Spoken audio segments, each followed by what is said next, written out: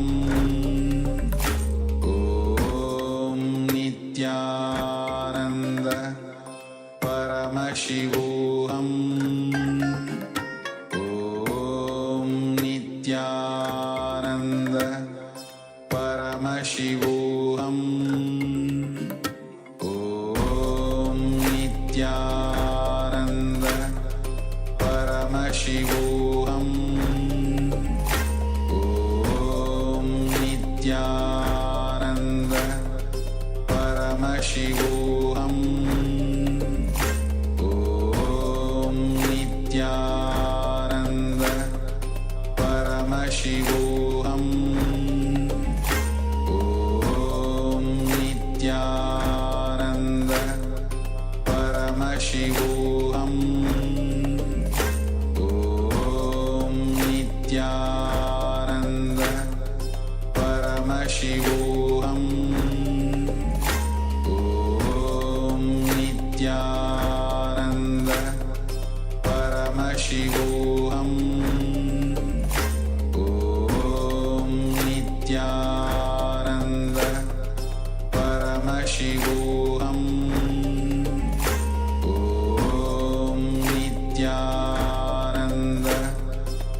Paramashivoham. Om Nityananda Paramashivoham. Om Nityananda Paramashivoham. Om Nityananda Paramashivoham. Om Nityananda Paramashivoham. Om Nityananda Paramashivoham. Om Nityananda Paramashivoham. Yes, welcome back. So we had recently just gone through a powerful revelation by the Supreme Pontiff of Hinduism on our inner space. So now moving along the same lines, we will be entering into a process on the inner space itself. Yes. So, as we've just listened to Swamiji revealing the higher truths about our inner space and how our samskaras, that is the deep engrams, the negative memories, let's say like pain and guilt and all these kind of emotions which are pent up inside us for a long time, corrupting our space, how to cleanse our inner space from all these. So let's enter into a process where we'll be actually doing this cleansing so that we can radiate the power of the inner space in its purest form. Yes, your inner space, the whole world, is an unused natural resource. Miracle and accident, both are beyond your logic. If the effect is favorable to you, desired by you, you call it miracle. If the effect is not desired by you, if it is not benefiting you, then you call it an accident. In your inner space, if you know how to use, you will be constantly making miracles. Purifying the inner space is planning for miracles. If you don't know how to use the inner space, you will be constantly creating accidents. If you attract the same frequency incidents in your life, the same frequency actions in your life, this is the accidents, when you don't know how to use your inner space. So this is a wonderful truth which you need to internalize. Not only internalize, but experience by entering into this process.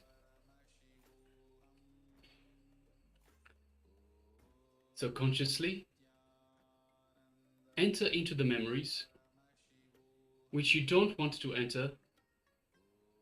Enter into your guilt, your pain, many of the suppressed desires which you don't want to become part of your inner space. Whatever you are avoiding, just consciously re-enter into them.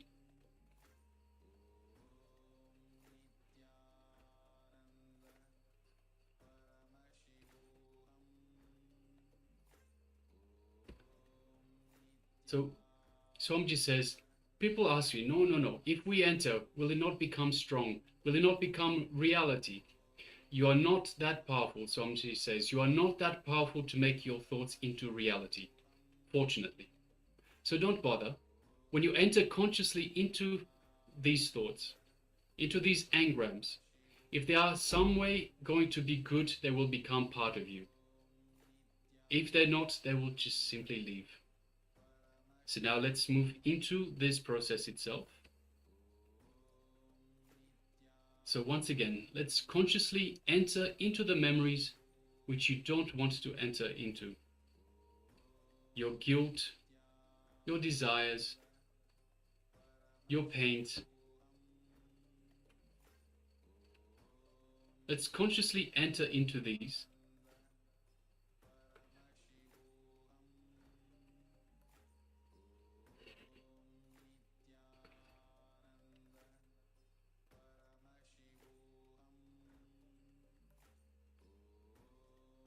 Into these memories which we don't want to enter into. So suppressed pain, guilt, desire. And let's just consciously enter into them and have our full awareness on these memories. Yes, so let's relive all these memories, all these suppressed engrams.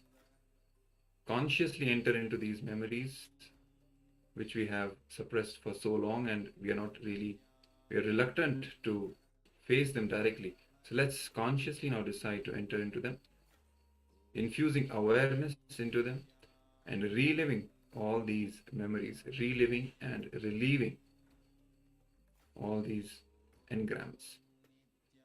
So let's sit straight. You can start by, for a few minutes, maybe 3 to 4 minutes, you can pen down what are the major engrams or memories which are suppressed inside you, which you are again and again avoiding to face, even think about. And once you've written down, just go through them one by one. At least pick one, the major one, which comes up first. Take that and enter into it consciously. Don't fear, because Swamiji is here. Swamiji will ensure that you achieve complete completion. So enter into it consciously and relive, start reliving. Become that person at that time who went through that experience. Whatever you feel and whatever you felt at that time, let yourself feel it again, authentically, and relieve all those emotions. So let's now do this process. Let us begin.